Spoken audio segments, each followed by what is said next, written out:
Hello friends, स्वागत है आपका एक बार फिर से आपके अपने लीगल चैनल सोच पर प्रहार में। दोस्तों, आज की इस वीडियो में मैं आपको कुछ टिप्स बताने वाला हूं। टिप्स आपके ऊपर जो झूठे मुकदमे फॉल्स केसेज होते हैं उनसे आप किस तरह से बाहर आ सकते हैं। वीडियो बहुत इंपॉर्टेंट रहेगा और आपके ऊपर हुए हर एक केस पर लागू होगा, चाहे वो 498 हो, चाहे डाइवोर्स हो, चाहे चाइल्ड कस्टडी हो, चाहे वो मेंटेनेंस हो, चाहे वो डीवी हो। सभी लोगों के लिए ये बातें समान रूप से लागू होंगी। तो स्टेप बाय स्टेप हम इन सारी चीजों को समझेंगे। दोस्तों देखिए, जब आपके ऊपर फॉल्स केस होता है, आपको कोई पिटीशन रिसीव होती है, तो सबसे पहला स्टेप आपका ये होना चाहिए कि आप उसको समझें कोई भी स्टेप लेने से पहले। और उसका सबसे आसान तरीका है कि किसी एक्सपीरियंस्ड लॉयर को ढूंढें और उससे कंसल्ट करें। आपके जो भी पेपर हैं आप उनको दिखाएं कि साहब ये मेरे पेपर हैं और इसके आधार पर मुझे क्या करना चाहिए। फिर भी अगर आपको सेटिस्फेक्शन नहीं मिलती तो आप सेकंड ओपिनियन सीख करें। फिर भी नहीं मिलती तो थर्ड ओपिनियन सीख करें।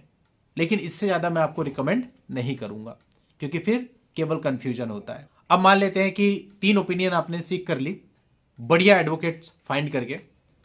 अब उसके बाद उसमें थोड़ा सा अपना विवेक लगाएं कि किसकी बात आपको ज्यादा तर्कपूर्ण लग रही है।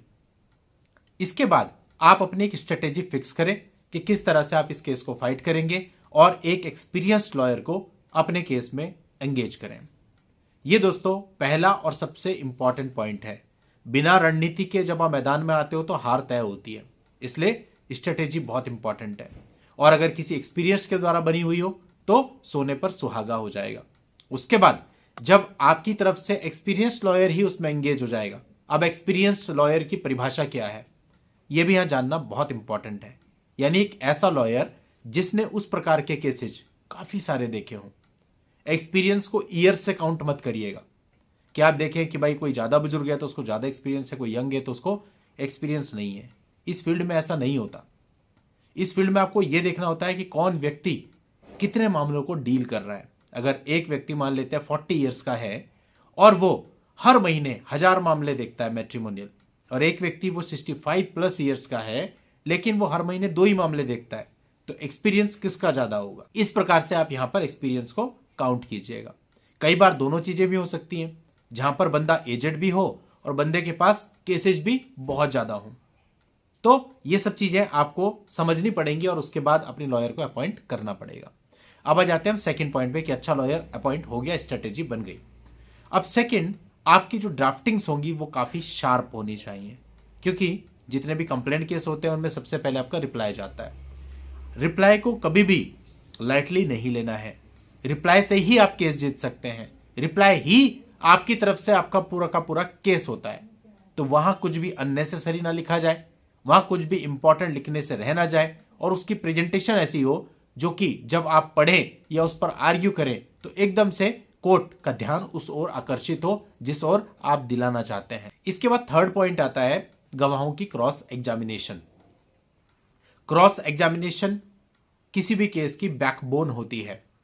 जितने भी आरोप आपके ऊपर लगाए गए हैं उन सारे के सारे आरोपों को आप क्रॉस एग्जामिनेशन में झूठा साबित कर सकते हैं, और इसका कोई तोड़ भी नहीं होता, क्योंकि गवाह खुद बोल रहा है, मुकदमा दर्ज कराने वाला खुद बोल रहा है, तो उसकी कोई काट ही नहीं है। इसलिए क्रॉस एग्जामिनेशन बहुत इंपॉर्टेंट है, और क्रॉस एग्जामिनेशन की तैयारी आपको अपने एडवोकेट के साथ पहले से करनी चाहिए। ऑन द स्पॉट आपको क्रॉस एग्जामिनेशन नहीं करना है। या तो आपके लॉयर ने ऑलरेडी तैयारी कर रखी हो, या फिर आप लॉयर के साथ बैठ करके तैयारी करें, रणनीति बनाएं कि क्वेश्चन किस प्रकार से पूछे जाएंगे, और उसके बाद जब कुछ पूछा जाएगा उसका आंसर आता है, उसके बाद हम फिर अगेन नेक्स्ट क्या पूछेंगे। काफी सारे लोग इस प्रकार की रणनीतियां बनाते हैं और उन्हें सफलता भी मिलती है। अगला पॉइंट आता है दोस्तों, आपका डिफेंस बहुत स्ट्रांग होना चाहिए। आप डिफेंस में क्या प्रोड्यूस करते हैं। डिफेंस में अगर आप कुछ देने से चूक जाते हैं तो उसके बाद फाइल सीधा आर्ग्यूमेंट पे जाती है और आपको मौका नहीं मिल पाता। इसलिए डिफेंस की तैयारी भी करें। एक प्रॉपर लिस्ट बनाएं कि आपके पास क्या क्या एविडेंस है। वो डॉक्यूमेंट फॉर्म में हो सकते हैं, वो फोटोग्राफ्स हो सकते हैं, वो वीडियो रिकॉर्डिंग हो सकती है, कॉल रिकॉर्डिंग हो सकती है, व्हाट्सएप चैट्स हो सकती है, स्क्रीनशॉट्स हो सकते हैं, सोशल मीडिया प्रोफाइल्स के कुछ भी ऐसा आपके पास है जो आप चाहते हैं कोर्ट में सबमिट करें, तो उसकी एक प्रॉपर लिस्ट बना लीजिए, लिस्ट ऑफ डॉक्यूमेंट्स, और एक एप्लीकेशन के साथ आप उसको अपने डिफेंस के टाइम पर कोर्ट में सबमिट कर दें। कोई इलेक्ट्रॉनिक एविडेंस है तो आपको पता है उसके साथ 63 का एक सर्टिफिकेट जाता है। जो नए लॉ है उसमें 63, जो पुराना लॉ था उसमें 65B था, है ना। तो ये सारी फॉर्मेलिटीज पूरी करके ट्रांसक्रिप्ट वगैरह सब बना करके आप दाखिल करें। कोई भी चीज देने से ना चूक जाए, हर चीज को पहले आपको रिकॉर्ड का पार्ट बनाना पड़ेगा, मस्ट है, अदरवाइज आप कल को उस पर आर्ग्यूमेंट नहीं कर पाओगे। इसके बाद आता है 5वां पॉइंट, जो कि है आर्ग्यूमेंट्स। मतलब पूरा केस आपका जितने भी साल चला, 2 साल 3 साल 4 साल, उसमें जो कुछ भी निकल करके आया वो कोर्ट के सामने रखना और कोर्ट को कन्विंस करना कि केस हमारे फेवर का है। यहां पर आप वर्बल आर्ग्यूमेंट भी कर सकते हो और वर्बल के साथ रिटर्न भी कर सकते हो। आर्ग्यूमेंट जितने अच्छे होंगे उतना बढ़िया है। देखो लिखित आर्ग्यूमेंट जो होते हैं, रिटर्न आर्ग्यूमेंट्स आज के समय पे बेटर होते हैं क्योंकि रिकॉर्ड का पार्ट होते हैं, लेकिन साथ ही साथ जो वर्बल स्किल्स होती है वो भी बहुत इंपॉर्टेंट होती है। कुछ लोग ऐसे होते हैं कि एक बात को आपको बोले आप नहीं मानेंगे, वहीं कोई दूसरा व्यक्ति आकर के उसी बात को अपने तरीके से बोले आप एकदम से मान लेते हैं, ये उसकी स्किल है। तो ऐसे ही अगर आपके एडवोकेट की स्किल अच्छी है तो अपने वर्बल आर्ग्यूमेंट से जज साहब को कन्विंस कर सकता है, ये बहुत इंपॉर्टेंट है। और हमने बहुत मामले ऐसे देखे जहां अपनी आवाज से, अपने आर्ग्यूमेंट से, अपनी स्किल से कोर्ट को कन्विंस कर लेता है और जजमेंट आपके फेवर में हो जाता है। जबकि अगर मेरिट पे देखें तो उतना ज़्यादा चीज़ें आपके फेवर में नहीं होती। तो आर्ग्यूमेंट बहुत इंपॉर्टेंट है, इसमें एडवोकेट की भूमिका बहुत ज़्यादा महत्वपूर्ण होती है। इस तरह से पहले दिन से लेकर के आखिरी दिन तक अगर आप अपने केस को सीरियसली चलाएंगे और इन सब बातों का ध्यान रखेंगे जो मैंने आपको बताई, तो केसेज डेफिनेटली आपके फेवर में आ जाएंगे। दोस्तों टॉपिक बहुत सिंपल था लेकिन बहुत ही इंपॉर्टेंट था हर एक केस के लिए। चलिए दोस्तों आज के इस वीडियो में इतना ही। नेक्स्ट वीडियो में नई जानकारी के साथ मैं आपसे फिर मिलूंगा। तब तक के लिए good bye and thank you for watching. Take care.